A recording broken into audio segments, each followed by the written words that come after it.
Hello दोस्तों, नमस्कार। SM किसी चैनल में मैं आप सब लोगों का दिल से बहुत बहुत स्वागत करता हूं। अगर आपने पहली बार विजिट किया जरूर चैनल को सब्सक्राइब कर लेना। उसी के साथ साथ free stock market classes, let's learn stock market and finance, इन दोनों चैनल को चाहो तो फॉलो करके रख सकते हो। दोनों चैनल के लिंक ऊपर आई बटन पे नीचे डिस्क्रिप्शन में दिए हैं।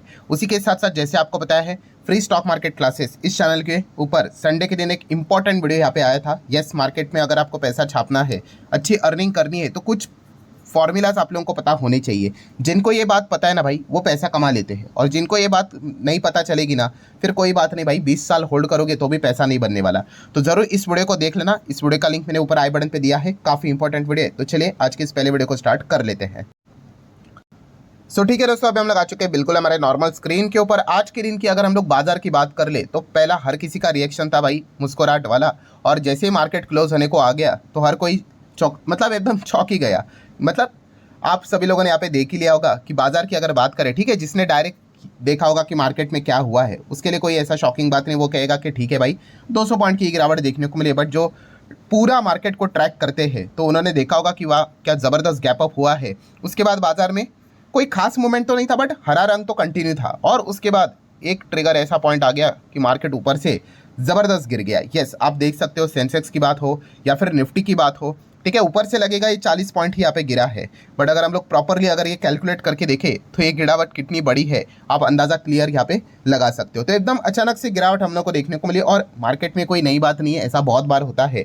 क्या अचानक से तेज़ी नहीं आती? सर आती है, बट बहुत मुश्किल से। मतलब अगर आप यहाँ पे कहोगे कि 10 में से कभी एक आध बार कभी आपको देखने को मिल जाए, इतना कम रेशो रहता है। वरना ऐसा तो चीज़ बहुत बार होता है, मार्केट ऐसा ऊपर जा रहा है, सडनली गिर जाता है। सो बेसिकली हम लोगों ने देखा है इस प्रकार की जब भी चीज़ें होती है तो ग्लोबल मार्केट का इसमें बहुत बड़ा हाथ होता है। और आज के दिन भी कुछ वैसा ही सिनेरियो हम लोग को देखने को मिल चुका है। मतलब कोई कॉन्क्रीट खबर तो ऐसी नहीं आई कि जिस चीज़ के चलते यहाँ पे एग्जैक्टली हम ये कह सके कि गिरा है करके। बट येस, डाउ जोन्स की अगर बात कर ले, डाउ जोन्स मतलब अमेरिकन मार्केट तो बंद है, यस्टरडे तो बंद था, आज के दिन खुल जाएगा। सो डाउ जोन्स का जो फ्यूचर है, यस, उसको आप देख सकते हो, एकदम सडनली जोरदार यहाँ पे गिर गया।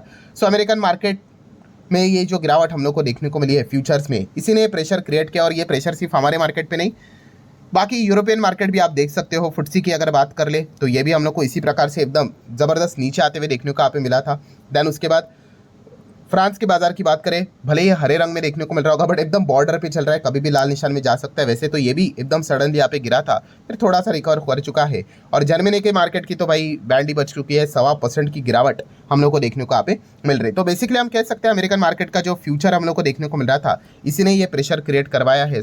यूरो स्टॉक्स की भी अगर हम लोग यहाँ पे चीज़ों को देखेंगे तो ये गिरावट हम लोग को देखने को मिली है। सो जैसे अभी मैंने आपको बताया, यस, डाउ जोन्स का जो फ्यूचर था वो जिस प्रकार से यहाँ पे इतना ज़बरदस्त तरीके से गिरते हुए देखने को मिला है, ठीक है, अगर आप कैंडल स्टिक चेक करोगे यहाँ पे तो ऐसे ऐसे ऐसे ऐसे ऐसे ऐसे कितने सारे लाल कैंडल स्टिक आपको देखने को मिलेंगे। तो यही प्रेशर निफ्टी में भी हम लोग को पास ऑन होते हुए देखने को मिल चुका है। और इस प्रकार से ही चीज़ें बहुत बार बाजार में देखने को मिलती रहती है। एनीवेज, नेक्स्ट अगर हम लोग बात करें दोस्तों तो यस, ट्रम्प टैरिफ।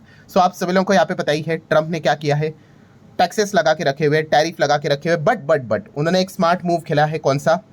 कि अगर हम हमारे इंडिया की बात कर ले, सामान अमेरिका में अगर भेज देते हैं तो कितना टैरिफ लगेगा? यस, 50%, 25 + 25, 50%। बट ट्रंप ने कौन सी चालाकी खेली है? यस, 3 ऐसे सेक्टर है जिसके ऊपर उन्होंने 0% टैरिफ ही रखा है। यस, मतलब इंडिया से वो सामान जब अमेरिका में जाएगा कोई टैरिफ नहीं लगने वाला है बॉस, ठीक है। मतलब एटलीस्ट ट्रम्प टैरिफ तो, अगर कोई पुराने छोटे मोटे ड्यूटीज रहेंगे वो चल जाएंगे, ठीक है। तो वो 3 सेक्टर कौन से आप सभी लोगों को पता है, इसके ऊपर मैंने डिटेल में वीडियो भी बनाया था। यस, एक है ऑयल से रिलेटेड, वही पेट्रोकेमिकल्स, रिलायंस को वो टारगेट करते हैं, ठीक है, बट वही चीज़ें खुद खरीदते हैं, मतलब बिना किसी इसमें मतलब हिचकिचाहट के, ठीक है। उसके ऊपर पेट्रोकेमिकल्स के ऊपर 0% टैरिफ। देन अगर हम लोग बात करें और कौन सा सेक्टर है, यस, तो स्मार्टफोन। मतलब स्मार्टफोन क्यों? ऑब्वियसली भाई आईफोन की फैक्ट्री है इधर, आईफोन क्या करता है, यहीं पे तो अभी बनाता है, और यहाँ से क्या करते हैं, अमेरिका में भी भेज देता है। तो बातें तो बड़ी बड़ी करते हैं ट्रम्प, बट अब देख सकते हो उन्होंने कोई टैरिफ नहीं लगाया स्मार्टफोन के ऊपर। यहाँ से बनकर जो स्मार्टफोन अमेरिका चला जाएगा, 0 टैरिफ, नो दिक्कत, ठीक है। एंड तीसरे अगर बात करें तो कौन सा सेगमेंट था, यस, वो है फार्मा, दवाइयाँ। सो दवाइयाँ के ऊपर भी ट्रम्प का टैरिफ कितना है पता है? 0। यहाँ से कितना बड़ा एक्सपोर्ट होता है फार्मा की अगर बात करें तो कोई टैक्स नहीं भाई, अमेरिका में बिना टैक्स के जा रहा है, ठीक है। बातें बड़ी बड़ी यहाँ पे चलती है। और दोस्तों आज के दिन की बात करें, अभी की बात करें तो यस दोस्तों, ट्रम्प ने यहाँ पे धमकी दी है फाइनली किस चीजमेंट को लेकर। तो आप देख सकते हैं ट्रम्प ने यहाँ पे बताया कि वो उनका प्लान चल रहा है, 200% टैरिफ लगाने वाले हैं वो, किसके ऊपर? इंपोर्टेड ड्रग्स, मतलब वही फार्मा के ऊपर 200% के टैरिफ की वो बात करते हुए देखने को मिल रही है। अब आप बोलोगे क्यों भाई, इसके पीछे का रीज़न क्या है? तो ट्रंप ने एक बात यहाँ पे बोली है कि भाई ऐसे बहुत सारे देश है वो क्या करते हैं कि अभी जैसे कि इंडिया की ही बात कर रहे, सबसे बड़ा दवाई का एक्सपोर्ट कौन है? इंडिया एंड चाइना ही है। सो ये क्या करते हैं कि मान लो दूसरी कोई कंट्री है, कोई भी कंट्री आप पकड़ लो, चलो इजिप्ट का नाम पकड़ लो, जस्ट ऐसे रैंडमली बोल रहा हूँ, वहाँ पे अगर देखा गया तो $10 में दवाई बेचते हैं। कौन? इंडिया वाले। बट वही दवाई जो अमेरिका में वो बेचते हैं वो $50 में बेचते हैं, महंगी बेचते हैं।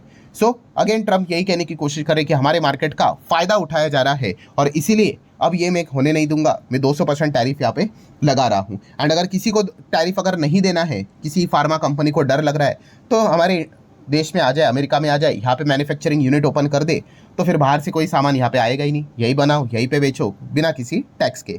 तो ये एक प्लान उन्होंने सामने यहाँ पे रखा हुआ है। सो इसी चीज़ के चलते आज के दिन भी आपने देखा होगा कि फार्मा सेक्टर कितना थोड़ा सा ही हम लोग को डाउन देखने को मिल गया। अब आप काफ़ी लोग सोचेंगे भी भाई 200% टैरिफ की धमकी दी है और केवल 0.27% की गिरावट, इतनी ही। तो इसके पीछे का रीज़न यह है दोस्तों कि ये जो धमकी ट्रंप ने दी है 200% टैरिफ की फार्मा सेक्टर के ऊपर, ये कोई नई नहीं है, ये उन्होंने 5वीं बार धमकी दी है। हाँ, जब उन्होंने पहली बार बोला था ना, फार्मा सेक्टर चूर चूर हुआ था, इतनी हालत खराब हुई थी, कंपनियां 4%, कोई 8%, कोई 10% क्रैश हुआ था। ठीक है, मतलब क्या है दोस्तों, यस फर्स्ट टाइम जब उन्होंने फार्मा को लेकर बात यहाँ पे की थी, ठीक है, तब भयंकर भूकंप हम लोग को देखने को मिला था फार्मा इंडस्ट्री में। उसके बाद उन्होंने सेकेंड टाइम बोला, थर्ड टाइम बोला, एक बार 250% टैरिफ की बात की, देन वापस 200 की बात की, कभी 180, कभी 150, एंड आज के दिन की भी अगर बात कर ले, अभी लेटेस्ट बात कर ले, तो कितने की बात करें? 200% टैरिफ की बात करें। बट मेन मुद्दे की बात क्या है? यस, ये वो अब इसको 5वीं बार बोल रहे हैं। ठीक है, मतलब बार बार यहाँ पे बोल रहे हैं, तो हर किसी को यहाँ पे पता ही भाई इसमें क्या नई बात है। इसके पहले भी आपने बोला था, इधर लगा दो या फिर क्या कर दो, 6th टाइम भी बोल सकते हैं, 7th टाइम भी बोल सकते हैं। सो अगर आप ये सोच रहे हो कि ज़्यादा एग्रेसिवली फार्मा इंडस्ट्री क्यों नहीं गिरा, क्योंकि ये इसके पहले ही जब उन्होंने फर्स्ट टाइम अनाउंसमेंट किया था फार्मा के ऊपर वो अलग से टैरिफ लगाएंगे करके, ठीक है, तभी वो जोरदार गिरा था। उसके बाद वो हम लोग को और ज़्यादा गिरते हुए देखने को नहीं मिला है। ठीक है, जैसे बोलते हैं ना मार्केट सेम रीज़न के चलते बार बार गिरता है, नहीं, आप ऐसा ही यहाँ पे समझ सकते हो। देन अशोक लेलैंड की अगर हम लोग बात करेंगे, हिंदुजा ग्रुप की कंपनी, 4% आज के दिन भागते हुए देखने को मिली थी। क्यों? क्योंकि यहाँ पे 5,000 करोड़ का यहाँ पे डील हम लोग को देखने को मिला है। किस चीज़ को लेकर दोस्तों? बैटरी को लेकर। यस, कैल्प की अगर हम लोग बात करें, उनके साथ पैक्ट हम लोग को देखने को मिल रहा है बैटरीज को लेकर, मतलब ईवी सेक्टर को पुश देते हुए देखने को मिल रहा है भाई अशोक लेलैंड, आप ऐसा भी यहाँ पे कह सकते हो। नेक्स्ट अगर हम लोग यहाँ पे बात करेंगे JSW इंफ्रास्ट्रक्चर, आज के दिन JSW से रिलेटेड भी बड़ी खबर आ गई। सबसे पहले तो उन्होंने बताया कि वो मल्टीपल एक्विजिशंस करने वाले हैं। ठीक है, एक्विजिशंस करके क्या होता है? यस, ऑटोमेटिकली आपका जो कंपनी है उसका कैपेसिटी बढ़ जाता है। ठीक है, कंपनी कैपेक्स करती है कि नहीं, इधर आप खुद से कैपेक्स करो या फिर आप क्या कर लो, जिसका ऑलरेडी रेडीमेड बिजनेस है भाई वही खरीद लो, एक ही चीज़ हो गई। सो उन्होंने बताया 2030 तक वो अपनी कैपेसिटी को 2.3x तक खींचने वाले हैं। कितना? 2.3x 2030 तक, मतलब मोटा मोटी कह दो अगले 4.5 साल का टारगेट उन्होंने सामने रखा हुआ है।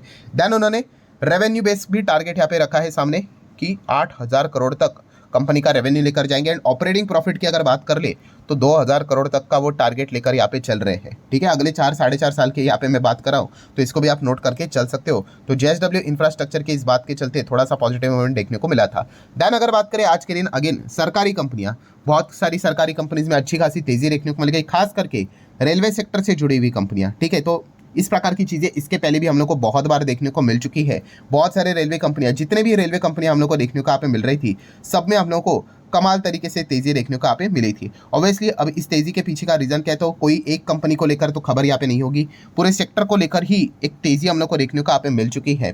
ठीक है, तो एक माहौल हम लोग को बनते हुए देखने को मिल रहा है। तो हो सकता है भाई कोई बाद में हम लोग को खबर भी आते हुए देखने को मिल जाए। अभी तक तो कोई ऑफिशियल खबर यहाँ पे सामने नहीं आई है, बट यस बहुत बड़े लेवल पे हम लोग को बाइंग यहाँ पे देखने को मिली थी और सब में सेम पैटर्न देखने को मिला था।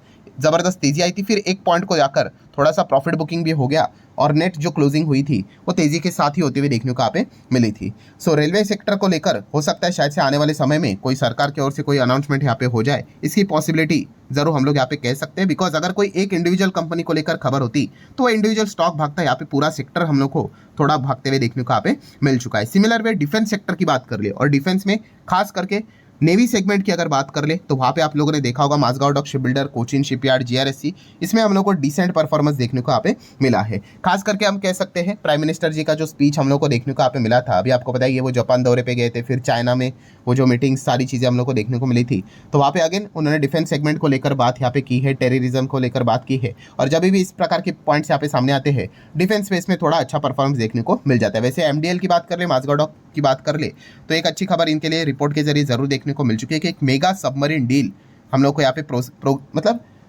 प्रोग्रेस में चलते हुए देखने को मिल रहा है कि ये बनाते हुए देखने को मिल रहे हैं। तो इस चीज़ के चलते इनके सेंटीमेंट थोड़े बहुत सुधरते हुए देखने को यहाँ पे मिले थे। सो ठीक है दोस्तों, जितने इंपॉर्टेंट पॉइंट्स थे वो सारे आप लोगों के सामने यहाँ पे रखे हुए हैं। वीडियो हेल्पफुल लगा होगा, चाहो तो लाइक एंड शेयर यहाँ पे कर सकते हो। मिलते हैं अगले वीडियो में, तब तक के लिए बाय बाय।